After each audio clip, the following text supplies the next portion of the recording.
What's up, Tripp gang? It's your boy Tripp, and I'm back with another banger. If you're already part of the gang, go ahead and like this video because you already know it's about to be lit. It's my top 5 rap groups of all time.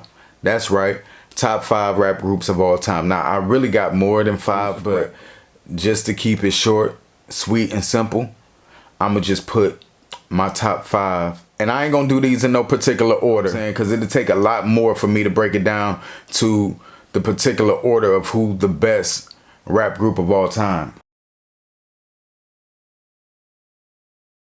UGK.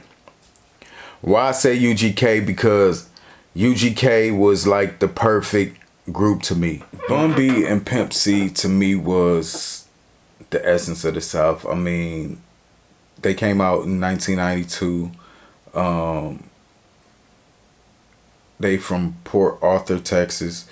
And, you know, when you think about Scarface and the Ghetto Boys and 8 Ball and MJG, and, you know, you think about UGK, you know, at the time, you know, Texas was lit. Like, it was the representative for the South. I mean, you had the Ghetto Boys and stuff like that, but UGK came out and they had their own thing, man. They that twang that they had, you know what I'm saying, that country twang, you know what I'm saying, that they had, we understood what the South was about when we heard them. You know, that laid back funky music and the samples that they used in their music, it was just so dope, man. They complemented each other so well. You know, Pimp C, who had the higher tone voice, and then you had Bun B, who had the deeper voice. He was more edgy and more grungy than Pimp C. And Pimp C, like, his name really is what it is, man. Like, Pimp C, when he come on that track, man,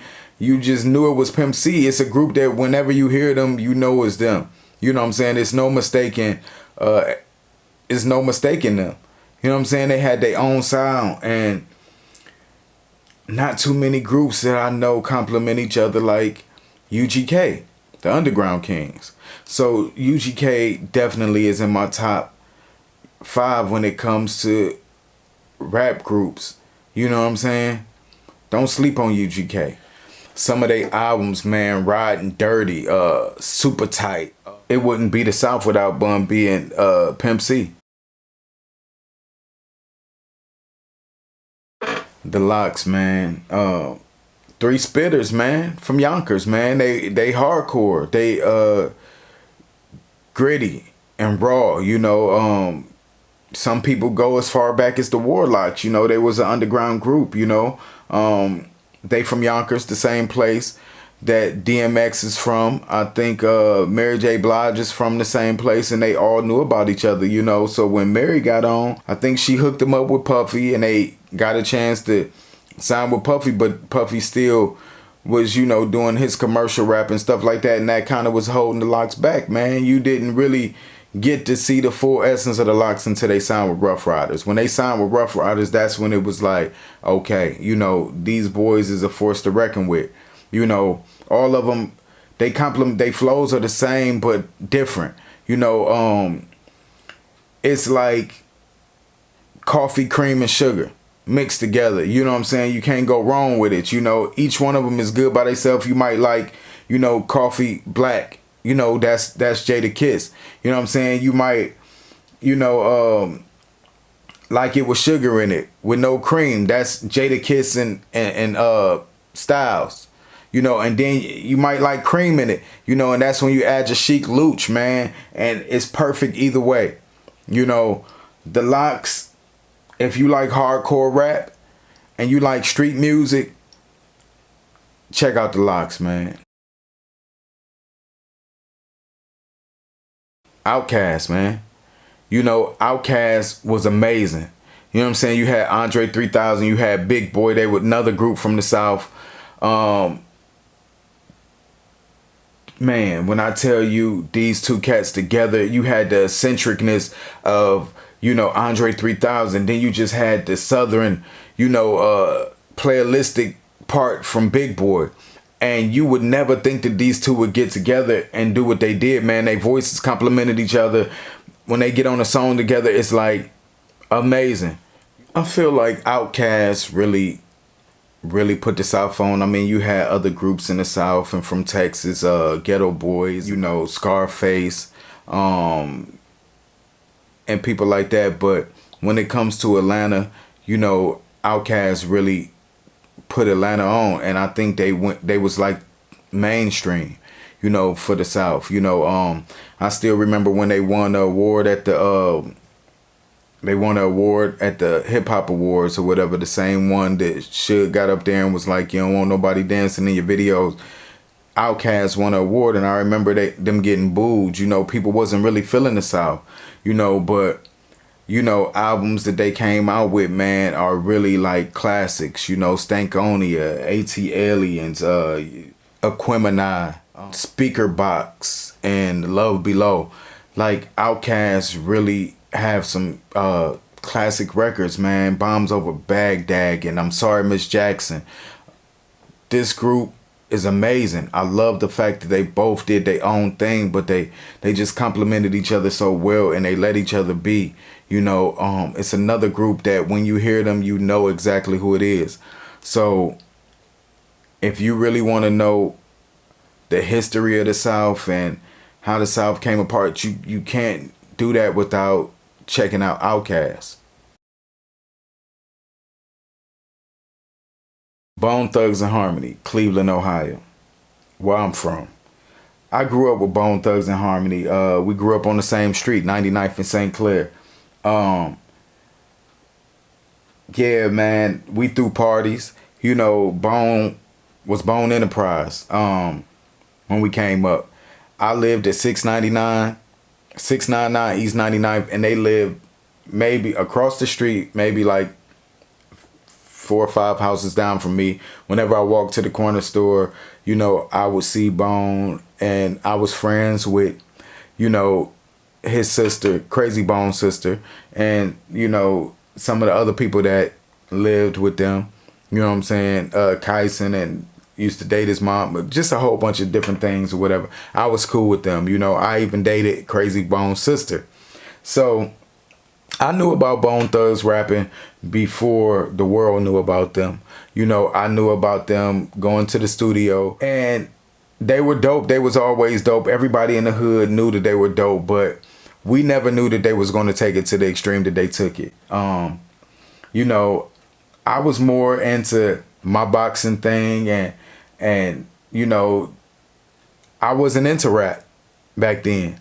So it's like, you know, Bone rap, okay, you know what I'm saying? That's what's up. You know, everybody in the hood did something. You know, everybody was rapping and doing something, you know. So I ended up going to jail.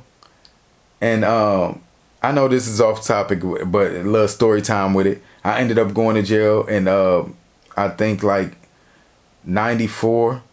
And that's when Bone came out with Thuggish Ruggish Bone, you know, and the EP that they came out. Now, my homeboy, who we all was friends with them, sent me, he drew the album cover because you couldn't send, you know, those type of things in. And he was like, yo, you know, and them, you know, and Brian, they made it, man. They blew up. They got a song out. I was like, what, man? He sent me the skull with the two guns. I was like, what? And I couldn't wait to get out, man. And when I first heard Thuggish Ruggish Bone, I was like, wow. It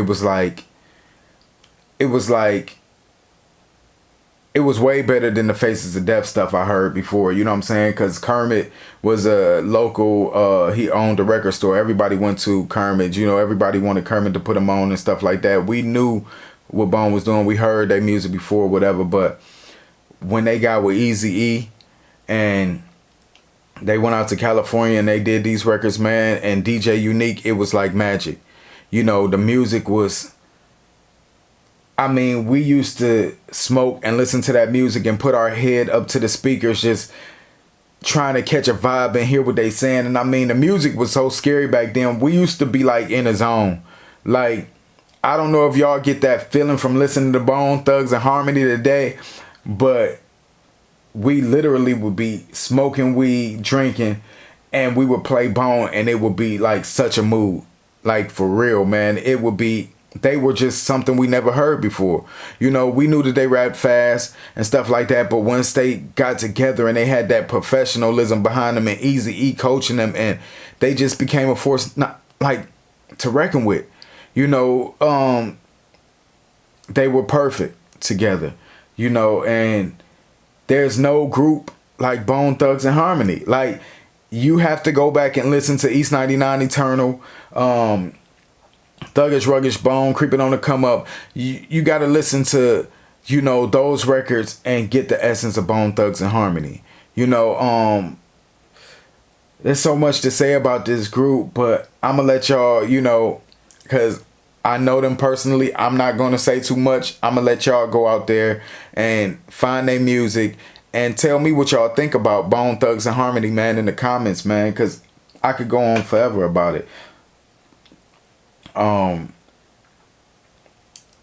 Some of their albums, Creeping on the Come Up, The Art of War, East 99 Eternal, Bone Thugs and Harmony Resurrection.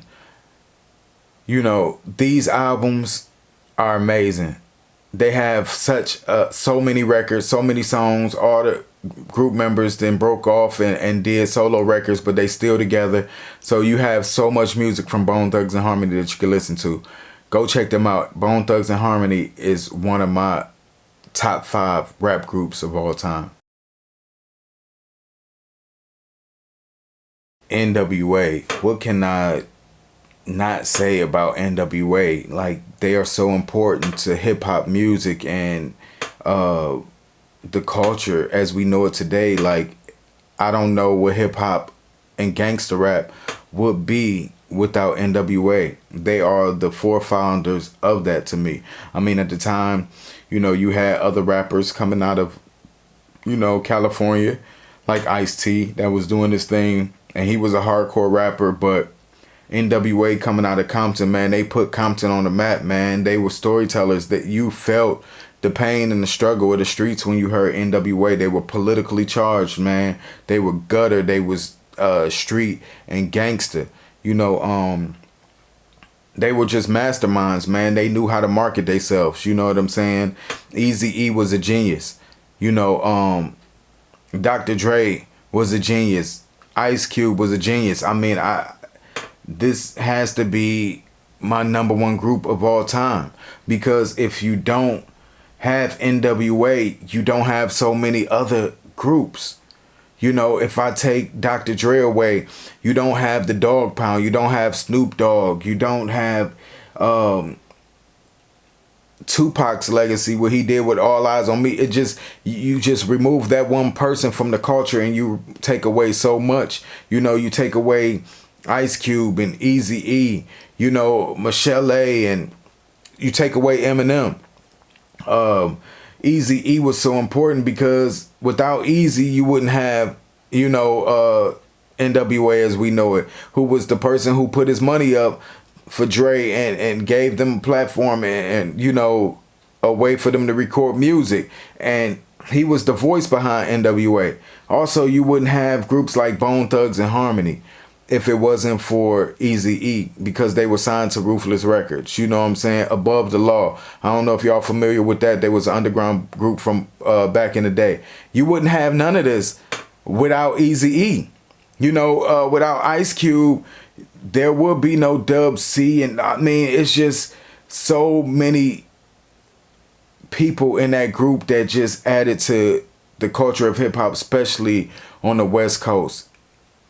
NWA is by far one of the best groups. You know, they wasn't afraid to say what they wanted to say, you know, with Fuck the Police. You know what I'm saying? And it's just, they just dope, period. So if you get a chance, if you haven't, you know, go check out some of NWA's music, man. Records like Straight Outta Compton and Niggas for Life. Classics. Go check them out. You know, especially the stuff before Ice Cube left. You know, if Ice Cube is a part of it, I definitely give my thumbs up on it. You know what I'm saying? Once Ice Cube left, you know, the group started falling apart. It wasn't really the same, but all the records that Ice Cube was a part with NWA, bangers.